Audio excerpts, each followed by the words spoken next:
one of the things that's going on recently is like that Big Tent is like splitting. There's like another Bitcoin civil war like bubbling at a higher level in the stack. Is that how you would define the landscape in this present moment, or would you change those words? Yeah, I mean, it's been going on. Don't you think there's been a Bitcoin civil war for years? That's how I feel, at least. I mean, Between the laser-eyed Uber maxis and the Bitcoin pragmatists? yeah, like I don't know what any of the camps are called anymore, but there's like basically the fundamentalists or the purists, the laser-eyed, maxis, if you want to call them that, and then there's like the moderates, maybe the like integrationalists, the Bitcoin season tours. This is what CK was calling them, the Bitcoin. It was the fix the filter camp versus the Bitcoin season 2 people. Yeah, I think so basically the core divide is like maybe call them Bitcoin monetarists, like people that think the protocol should be only interested in moving around units of Bitcoin, versus people that think it ought to do other things as well. And that debate has been happening on Bitcoin forever. I mean, like there was issues with Counterparty back in the day. I think in 2013, maybe, if I'm not getting my timelines mixed up. There were debates over op return. Vitalik has referenced those in the past. I think he might have even mentioned that as a catalytic moment for him wanting to go the Ethereum direction, realizing that op return was too limited and, a whole new protocol was required. So that same debate is happening. And so like now, of course, the main concern is ordinals and inscriptions, and like, can the protocol filter out non-monetary data? Is this spam?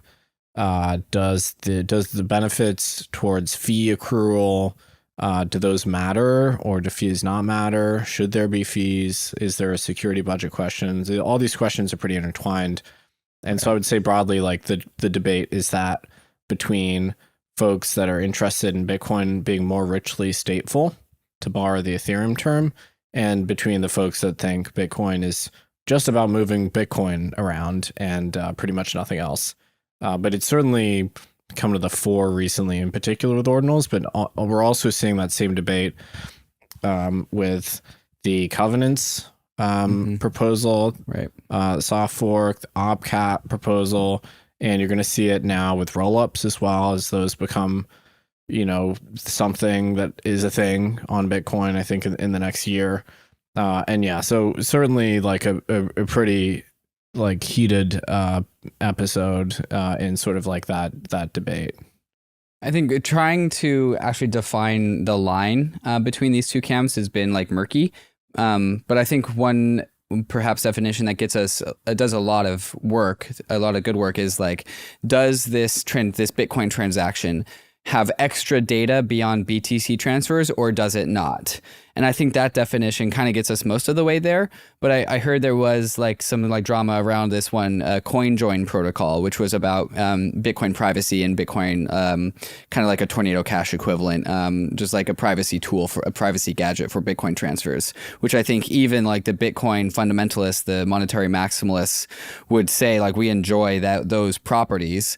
But if you filter out transactions from Bitcoin that have arbitrary data, then you also lose this one coin join implementation. And so even that isn't a perfect definition, because the coin join people are enhancing the monetary properties of Bitcoin, and you wouldn't really clump them into the ordinals category, but they do need that extra stateful data about Bitcoin in order to run their program. And so even that definition isn't perfectly precise, but I think that one line kind of gets us most of the way there in terms of determining who's on what side. Do you agree? Yeah, I mean, I think it's a silly debate, because Bitcoin has always had non-monetary data in it, literally from the first block, right? I mean, Satoshi put the Genesis block information in there. And people have always found ways to put arbitrary data into Bitcoin, including people that are on the filtering camp.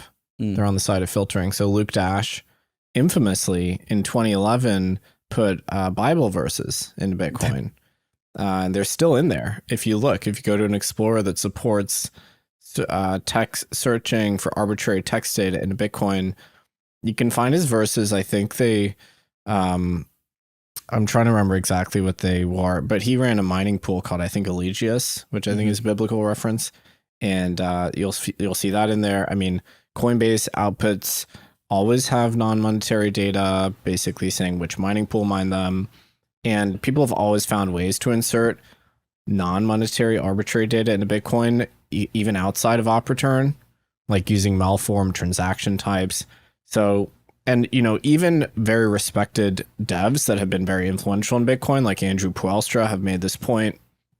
You can't actually really inhibit arbitrary data insertion into Bitcoin. You can maybe try and like soft fork out the blob space associated with inscriptions. But you can't actually stop people doing it. People will find a way to do it, and it's just a matter of like how efficient it is and how useful for operating a node, like how burdensome that data is on node operators. So I find it to be silly. People will use Bitcoin for whatever they want, and from my stance, I think it's very useful to have, other transaction types on Bitcoin. I'm always of the view that we should have like a rich and active, set of different patterns of network usage, whether that's L2s or inscriptions. I think the ordinals thing is great. But I guess a lot of that comes from my view that like having fees and usage is good. And some people would rather preside over a wasteland where no one ever moves their Bitcoin. Everyone just sits on the Bitcoin. And I guess a lot of people are content with that, but I'm not. Why can't we have both? Because why can't we just have two versions of a Bitcoin node software? One that actually does filter out arbitrary data to satisfy the monetary maximalists, to satisfy the fix the filter camp, and then have a different implementation of a Bitcoin node software that does all of the expressive stuff.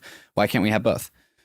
Bitcoiners generally are skeptical of multiple competing implementations. And I think Bitcoin Core is pretty much the only dominant form of software. And I think the risk is that there would be consensus issues with multiple implementations.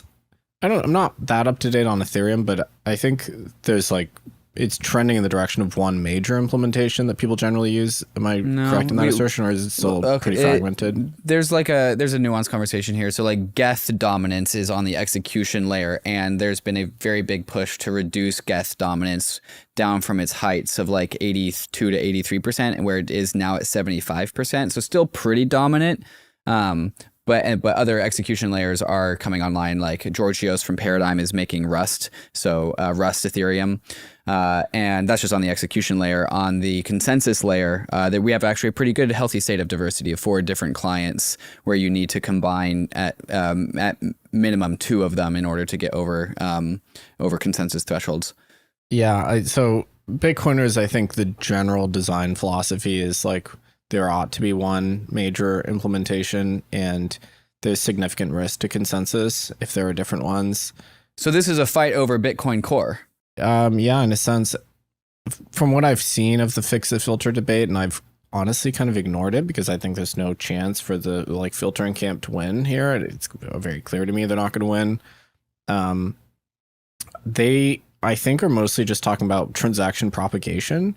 And I don't think they're talking about some way to actually eliminate inscriptions, in the sort of core protocol, like undo taproot or like undo SegWit or something. I think that'd be very far fetched. And so then what you might just get is a situation where people email transaction data to miners directly to get it. Let's say they did filter out and they made inscription transactions non-standard. You could just email your transaction data to a miner.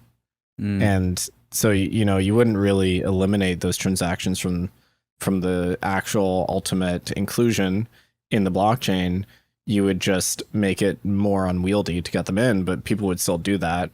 And it would create a shadow mempool, which I think wouldn't be good at all. And it would create out of band transactions and things like that. So I don't know. It seems like pretty silly to me, the whole thing. And, I don't think those people have like the critical mass to get anything done here. I do think it's interesting that there are these 2 different philosophies. Call it the monetary maximalist fix the filter camp versus the Bitcoin expressive camp. I really like the word expressive, and I think that's kind of like some of the ideology that's being expressed on the like arbitrary data, where like adding more expressivity to Bitcoin is. I think it's no coincidence that like Vitalik gets pushed out from that early like opcode thing, and then goes make literally a fully expressive smart contract platform. And so we're starting to see Bitcoin land dabble into this, but like. Who has the incentive to filter out transactions? Is it like, why are they so motivated to care so hard? Yeah, I mean, I think they don't want Bitcoin to host like, NFT activity. They don't want to reward those kinds of people, and they don't want their node software. I mean, I don't want a lot of things in this world, but a lot of things don't also motivate me to get out of bed in the morning to go like change the world in that particular state, because I don't have the incentive to. Like, they can want that, but why do they fight so hard? Yeah, I mean, I think it's about showing your adherence to the specific breed of Bitcoin ideology, and like showing how pure you are, basically. Okay, we're back here. And like creating that signal and gaining clout on that basis.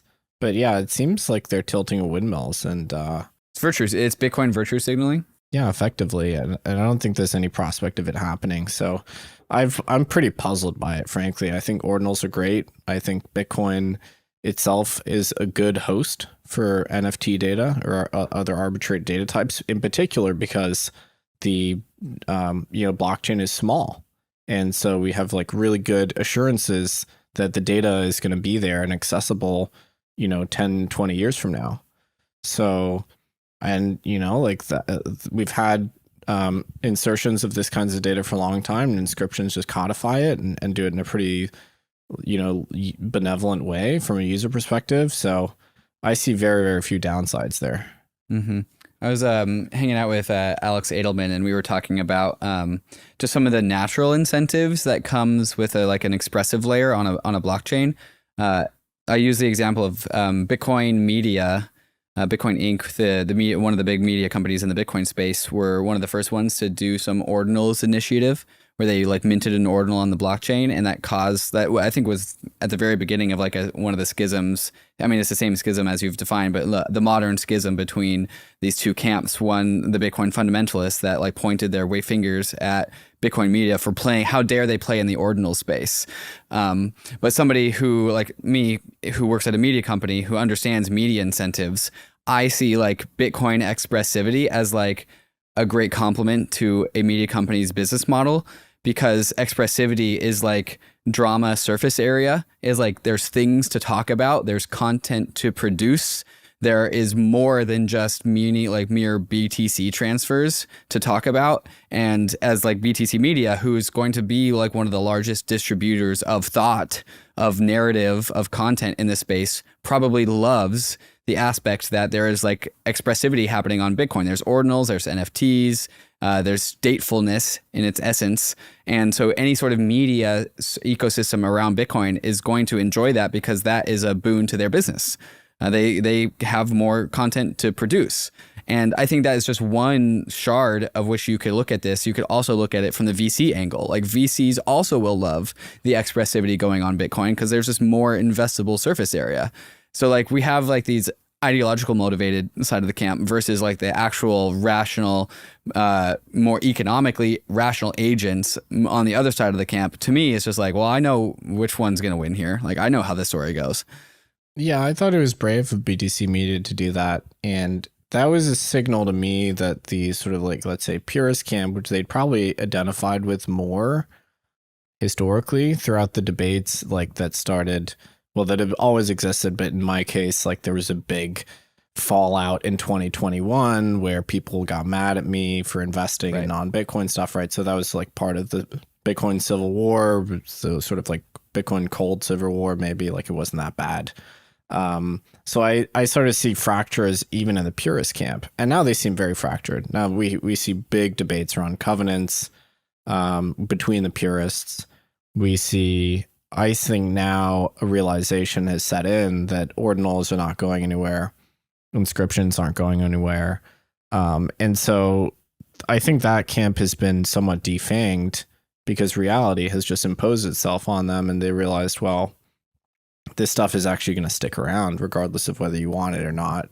So I see the kind of purist side as very fractured and not very organized, not very coordinated. And I think like the Bitcoin season tours, whatever you want to call them, like the Udis and Erics of the world, like very clear to me that they are in the process of winning or have won already, basically. If you enjoyed all of that, then you'll absolutely love the Bankless newsletter. Join over 300,000 fellow readers, all for free. Click below to sign up.